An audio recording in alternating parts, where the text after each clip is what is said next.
My name is Caleb Lockridge. I'm 55, the youngest of three, and the only one who never quite fit the Lockridge mold. No country club ties, no offshore accounts, no hunger for legacy. While my siblings carved their names into every polished door of Sarasota's elite, I stayed behind in our family's crumbling beach house, fixing broken code for mid-tier firms and caring for the one thing they all forgot, our dying mother. They always called me the gentle one, like softness was a failure. Maybe it was. I never fought for a slice of the empire until I realized they'd already sold mine. And when my sister came back from her little paradise getaway and opened the fridge, everything changed. She screamed, and I knew, this time, I wouldn't be the quiet one. The screen door creaked. Sand scraped across the tile. My sneakers stopped just short of the threshold as I inhaled a house that no longer smelled like mine. Coconut oil. Tangerine candles. Music still faint in the air, some beachy synth mix from a playlist called Freedom. The fridge hummed. Lights flickered. I stepped in. A pair of champagne flutes sat in the sink. One had lipstick. The other had blood on the rim. Living room, cushions uneven, windows open, ocean breeze clawing through white curtains like a whisper from a place I didn't belong. And then the post-it on the fridge. You won't starve. I took what you didn't need. V. No hello. No apology. Just initials, like we were business partners, not blood. I opened the fridge. Empty. No eggs. No milk. Not even the crusted mustard jar I hadn't touched in weeks. Not even ice. And just like that, my throat closed. I pulled out my phone. Chase Bank. Retirement account, $78,432.16 $0. Transfer authorized 5 days ago. Wire to Bahamas National Holdings Ltd. Power of attorney, on file. I blinked. Click deeper. Lockridge, Caleb Harlan, signature verified, notarized, date stamped. Witness, Verena C. Lockridge. Location, Sarasota Beachfront Notary, Unit 4C. IP verification, mine. Router, mine. Only one problem. I'd been in Tampa General, unconscious, after collapsing outside Publix. You don't lose to sharks by bleeding, Mom used to say. You lose because they smell the weakness before you do. Now I saw it. The smell on me. My sister never came to the hospital. She came here. I walked into the study. Files scattered. Lockbox gone. I opened my desk drawer, passport, missing. Insurance folder, missing. Safe code was still the same. But it was empty. All the papers. All the bonds. Gone. My breathing clipped. I dropped into the desk chair. She took everything. Every dollar I saved. Every identity I had. She didn't even try to hide it. I stared out the window. Down the street, a silver SUV slowed. Florida plates. Tinted windows. No lights. It paused. Then kept moving. I looked back at my phone. Notifications were pouring in, unread emails, statements, subscription changes. My face on a Zoom screen, signing a document I'd never seen. 15 seconds. That's how long it took for me to realize it wasn't just money. It was erasure. I stood. Checked the coat closet. Half her luggage was still there. And that's when I saw it. Inside the inner pocket of my winter coat, still zipped, was a tiny folded receipt, slick with moisture. Tranquility Resort, Naples. 2 guests. Paid in full. Lockridge, V. The timestamp?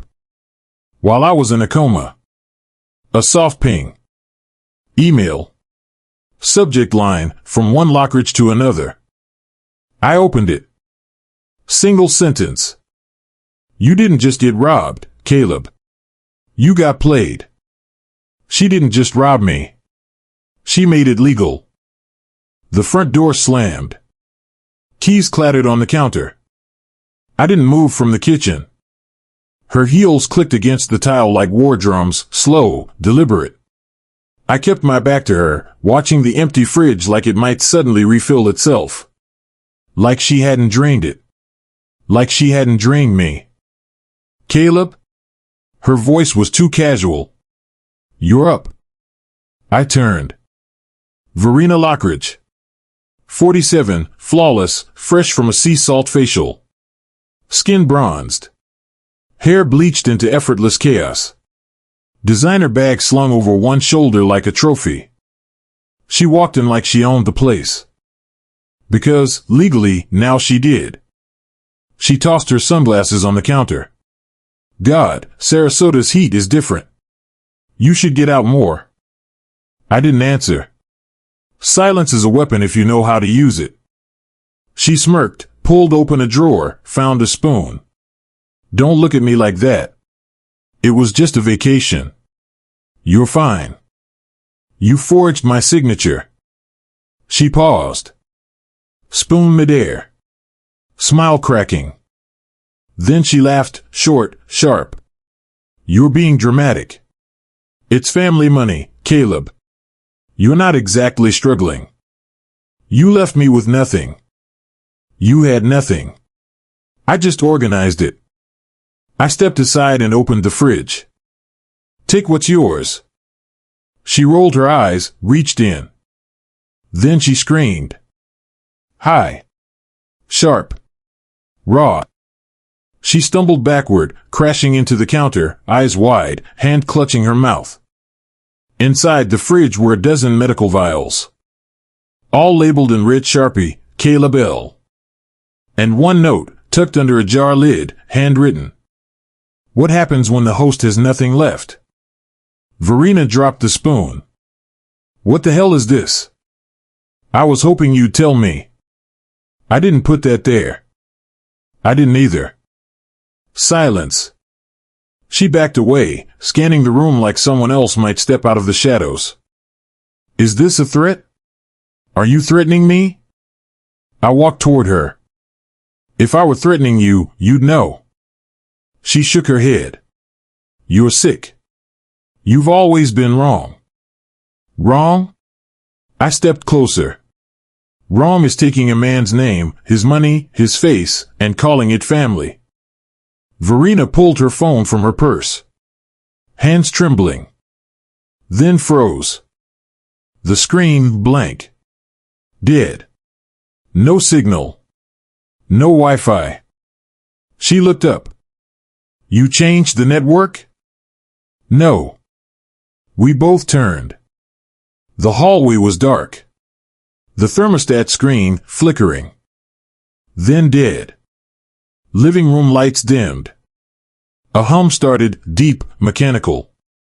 I checked my phone. Signal gone. Verena's voice dropped. Someone's in the house. I moved fast, checked the front door. Locked. Back door bolted. But the basement door? Slightly open. Just enough. We stared at it. Neither of us breathing. I stepped forward. The air was colder. Thicker. Like someone had just moved through it. I reached for the handle, slow. Don't, Verena whispered. We need to call the police. They'll ask how you got access to my funds. She blinked. I turned the handle. The door creaked. Darkness below. I hit the light. Nothing. No power down there, I muttered. I grabbed a flashlight from the counter drawer. Clicked it on. Then froze. Footprints. Bare. Wet. Leading up the basement stairs. Not mine. Not hers. My pulse climbed. I don't think this is about money anymore, I said. Verena backed away. Wait. She darted to her suitcase, unzipped it. Where are you? She froze. I stepped over. Inside her luggage. A red envelope. She picked it up. Opened it. Inside, a photo. Verena. Age 10. Standing beside our father. A red X was slashed over her face. A single sticky note inside. You were never the favorite. You were just next. She dropped it. I stepped back. There's something else here, I said quietly. The fridge wasn't a message from me. It wasn't a warning. It was a signature. And someone signed it from inside our lives. We're not alone in this house. I didn't sleep. Neither did Verena. She sat cross-legged on the floor, eyes glued to the photo with the red X like it could explain itself if she stared long enough. The envelope still sat beside her. She hadn't touched it in an hour.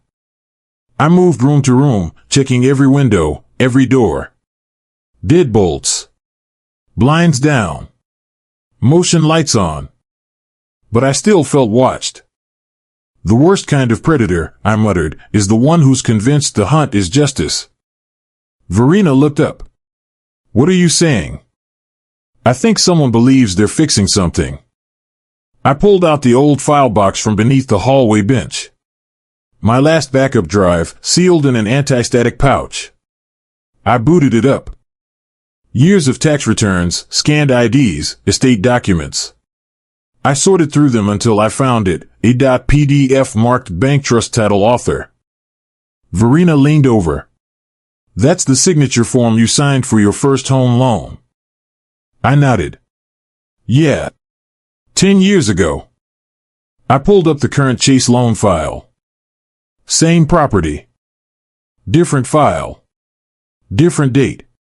Different terms. And 2 signatures. One mine.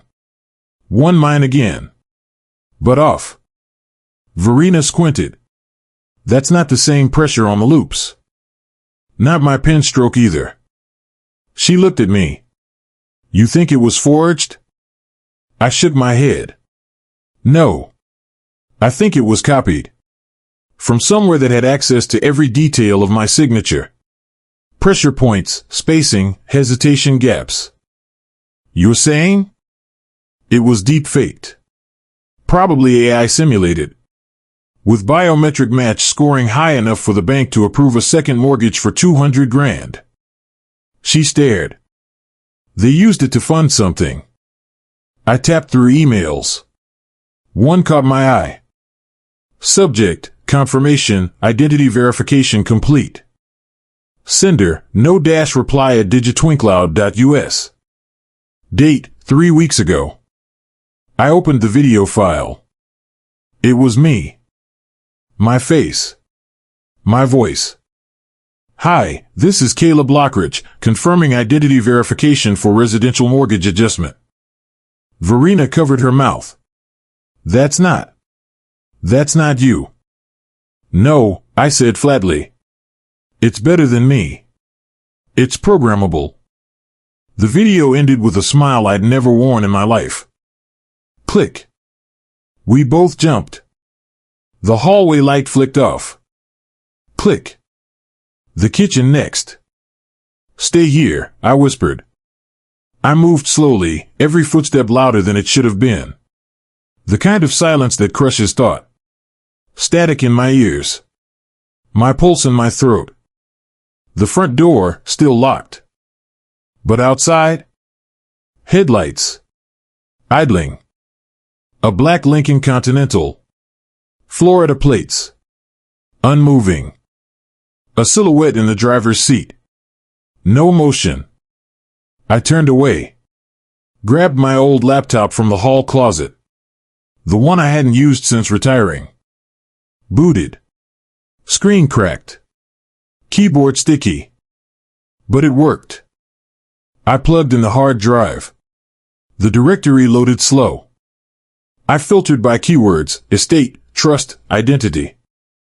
One folder blinked at me, echo programs. Buried inside, encrypted files. One doc opened without a passcode. Phase 1, Shadow Host Initialization, Lockridge Lineage. Diagrams. Identity grids. Financial paths. Email structures. Social media posts. Logins. One line repeated. Remove redundancy.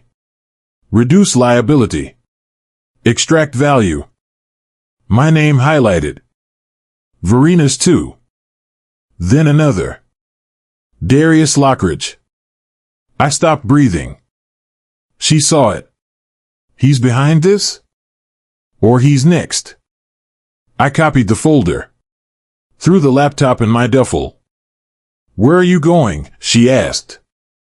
To find out who else they've cloned. My phone buzzed. Unknown number. I answered. A voice, filtered, synthetic. Genderless. You're ahead of schedule, Caleb. That's unfortunate. Click. I turned to Verina. We need help. Legal help. She shook her head. We need protection. I grabbed my keys. Opened the garage. Tires slashed. Both sides. The car was dead. We were trapped. I stepped outside anyway. The black car across the street, still there. But now? The driver's window was rolled down. A man. Aviators. Holding up a phone. Recording us. And then he mouthed something, calm and slow. Smile for the cameras. They're not after my money anymore. They're after my name. The Lincoln didn't move. Neither did we. Florida heat pressed down like a hand on the back of my neck. The kind that makes you think slower. The kind predators count on. Don't look at him, Verina whispered. He wants reaction. I already knew that. Fear feeds confidence. Confidence feeds mistakes. I pulled her back inside and locked the door. Deadbolt. Chain. Habit. False comfort. We need leverage, I said. You need a lawyer. I need proof. Cut. Kitchen table. Laptop open. File scrolling. The Echo Programs directory was deeper than I thought, branches inside branches, permissions layered like a military op. I found a subfolder tagged Nolan/AMC/mandatory. That sounds federal, Verina said. It sounds like a funnel, I replied. Money routed through shell loans, flagged just clean enough to pass automatic reporting, dirty enough to trap whoever's name is on it. Her face tightened. Your name. Our name, I corrected. Cut. Phone vibrated. Block number. I answered. A man's voice this time. Calm. Educated. Smiling through words. Caleb Lockridge. I advise you to stop accessing proprietary systems. Who is this? Someone cleaning up a mess your family left behind. Click. I slammed the phone down. Verina paced. This isn't just identity theft. This is asset laundering. Someone's using us as fronts. Yeah, I said. And they're impatient. I opened another file. Video timestamped last night. Security cam. Our driveway. The Lincoln. Same angle. Same car. Then, slow motion. The driver stepped out. And my stomach dropped. It was me. My height. My build. My walk. Wearing my jacket. Verina gasped. That's not possible. Someone once told me, I said quietly, that the future doesn't arrive loudly. It slips in wearing your face. Cut. Knock at the door. Hard. Official. Sarasota County Sheriff's Office. Verina froze. I raised a finger. Stay quiet. The knock came again. Mr. Lockridge, we need to speak with you regarding a financial discrepancy. I opened the door. 2 deputies. Neutral expressions. Body cams blinking. Mr. Lockridge, one said, we received a mandatory suspicious activity report from Chase Bank regarding multiple transfers tied to your social security number. I nodded. I was about to report fraud. He glanced at his tablet. Sir, according to our records, you initiated the transactions. Someone impersonated me. Digitally? Yes. He exchanged a look with his partner. Then this escalates, the deputy said. You'll need to come downtown. Voluntarily. Verena stepped forward. He was hospitalized. There's medical proof. We'll document that. Handcuffs didn't come out. But the threat did. Cut. Downtown. Interrogation room. Fluorescent lights. Too bright. I sat alone. A man entered. Suit. No badge. Caleb Lockridge, he said, sitting. I'm Nolan. I didn't ask for a last name. You're part of Echo Programs, I said. He smiled. We prefer the term identity remediation. You're erasing people. We're reallocating inefficiencies. He slid a tablet toward me. On screen, documents. Loans. Properties. My house, flagged for foreclosure. Verena's accounts, frozen. Darius, listed as deceased. I stood. That's a lie. Nolan didn't flinch. Is it? The door opened.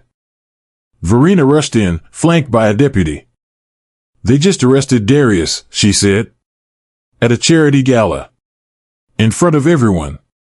Nolan smiled wider. Public spaces accelerate compliance, he said. Shame is efficient. I lunged across the table. Deputies grabbed me. Nolan stood. Here's the offer. You cooperate, sign a remediation release, and we collapse the duplicates. You walk away with what's left. And my brother? Collateral. He leaned in. Every family has a sacrificial limb. Yours waited too long to cut. Cut. Holding cell. Verena pressed her forehead to the bars. I did this, she whispered. I opened the door. No, I said. You just showed them where the hinges were. My phone buzzed in my pocket. They missed it. Unknown number. Text. Check the video metadata. They messed up once. Sender, D. I looked up at Verena. They didn't erase him, I said. They just buried him shallow. And for the first time since this started, I smiled. Because hunters panic when the dead start texting back. I closed my eyes. Sunlight stabbed through the blinds. Hard. Too bright. Wrong kind of exposure. The house wasn't mine anymore. Not on paper. Not in any system. I stood in what used to be our living room. Tile cracked where Mom slipped years ago. Photos on the wall. All blank. No frames. Just empty hooks. No evidence I ever lived here. No history. No name. Just a house that belonged to someone else. Valentine Equity Holdings, I muttered. Verena stood beside me, voice tight. That's the shell company from the files. Yeah, I said. The one that owns the foreclosure claims. My phone vibrated.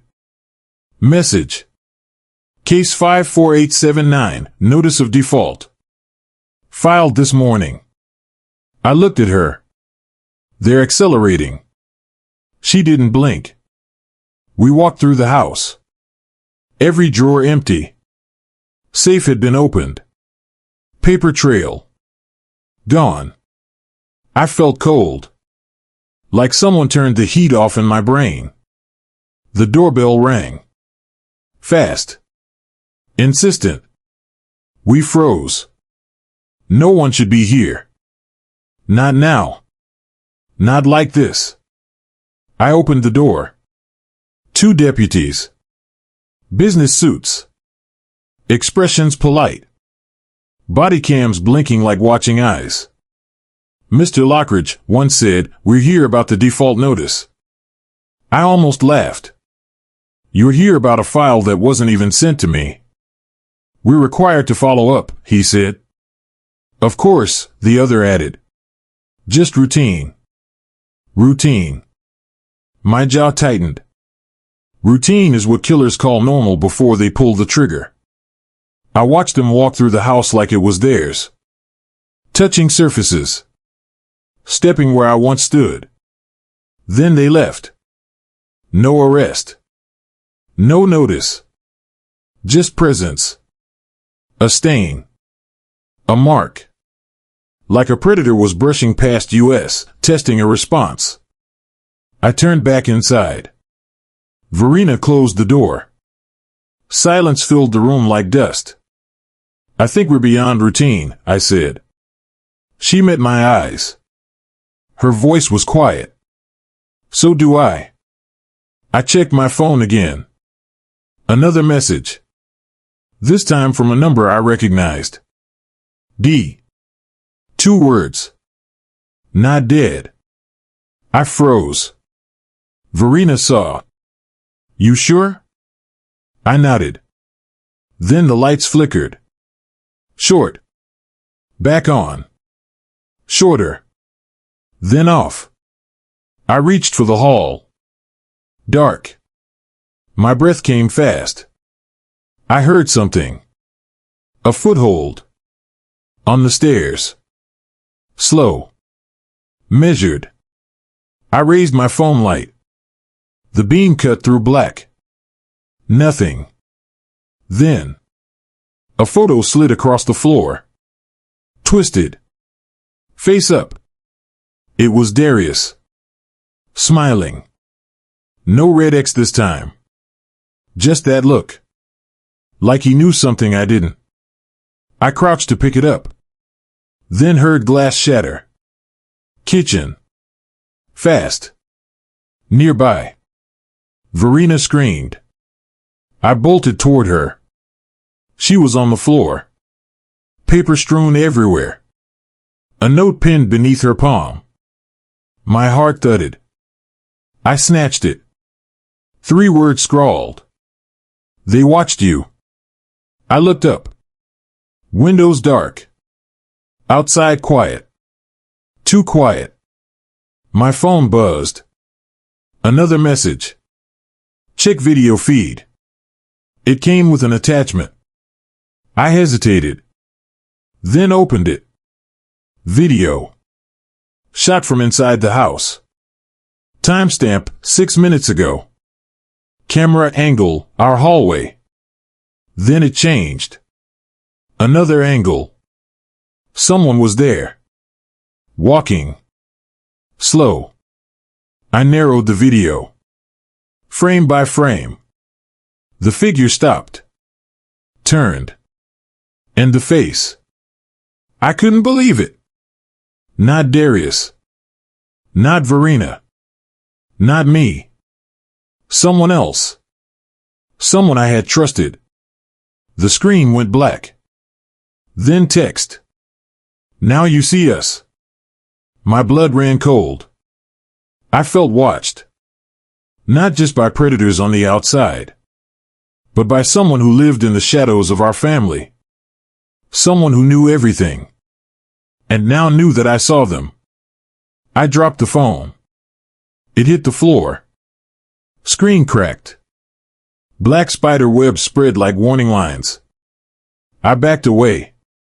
Took a breath. Tension clawed at my lungs. Then I heard it. A soft click. Door to the basement. Just a crack. Light peering through. Inviting. Terrifying. I approached. Hand trembling. Every instinct screaming. But I couldn't stop. Not now. Not when the truth was so close. I reached for the handle. And then, a voice, low, unmistakable. Don't do that. I spun. No shadows. No shapes. Just the hush of the house. And a whisper that wasn't mine. They're not stealing my life anymore. They're replacing it. The basement light hummed. One bulb.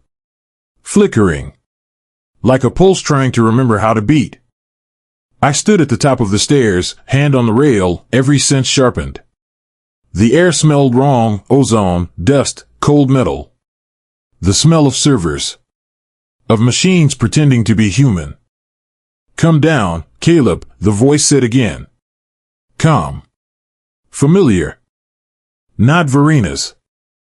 Not Darius's. Mine. I took the steps slow. Each one a cut. A breath. A decision. At the bottom, the room opened wide. Too wide for a beach house basement. Walls stripped to studs. Cables everywhere. Monitors glowing blue. And there he was. Darius Lockridge. Alive. Standing in front of a server rack like a preacher at a pulpit. You look disappointed, he said gently. Most people are when the dead talk back. Verina stepped beside me, frozen. You let them arrest you. I let them see what I wanted them to see, Darius replied. Visibility is control. Invisibility is power. I felt the betrayal land, not sharp, but deep. The kind that rewrites memories. You built echo programs, I said. He nodded. I finished it. For what? Verina demanded. Money? Darius smiled sadly. Money is a side effect. Identity is the product. He tapped a monitor. Faces flickered. Names. Accounts. Lives. They don't want wealth anymore, he said. They want continuity. Predictable humans. Replaceable humans. People who can be simulated, insured, transferred. I shook my head. You used us. I saved you, he snapped. Then softened. The system eats the weak, Caleb. You were always going to be consumed. I just repurposed the process. I stepped forward.